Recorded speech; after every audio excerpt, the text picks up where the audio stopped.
It's T-Cell Lymphoma.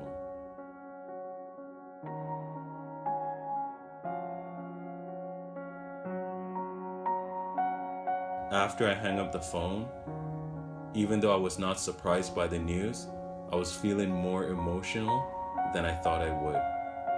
I pulled over to make sure my emotions were under control. Then I continued to do my errands.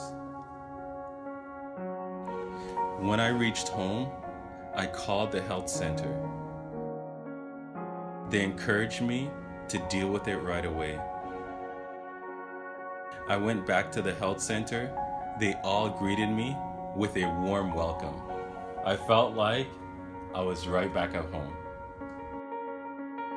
I felt that God is not preparing me for death, because I feel the peace and joy that stands so strong in me that no one can imagine.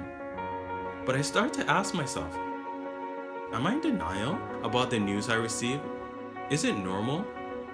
Should I be sad? After I read Isaiah 53, verse 3 and 4, then I understood. He is despised and rejected of men, a man of sorrows and acquainted with grief, and we hid as it were our faces from him. He was despised and we esteemed him not. Surely he hath borne our griefs and carried our sorrows.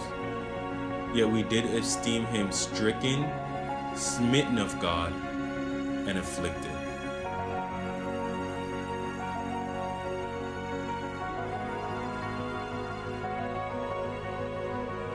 In these last few years, I've been to a lot of health centers. I went to one in upstate New York that was recommended to me. I helped the health guests with sharing my testimony and about the Bible and learning and giving treatments. I also went to another health center in the southern part of the US, and I even visited one in Canada. And I came all the way out to Malaysia, and so that was very cool, spending almost 2 years in Asia. I spent some time in Malaysia and the Philippines, and at Ainen Lifestyle Center and a few places. So right now I'm just helping at Ainen, sharing my testimony and reducing in different things. And so this is what I've been doing.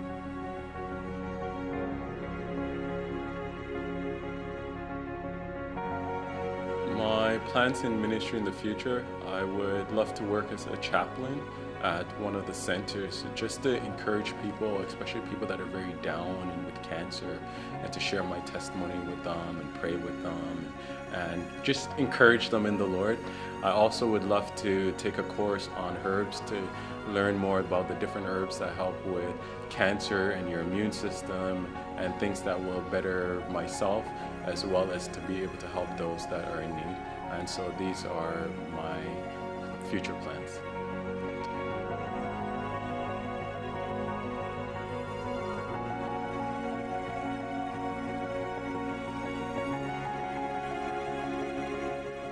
You know what?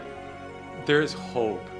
It's been over 5 years. I'm still alive. I'm feeling well. Sometimes the doctors don't give you any hope, or they say, I'm so sorry, there's nothing that we can do.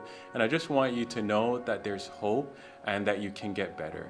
The other thing I'd like you to do is really educate yourself to find out more about your cancer or the disease that you're going through. There's many things that you can do. Also, be positive.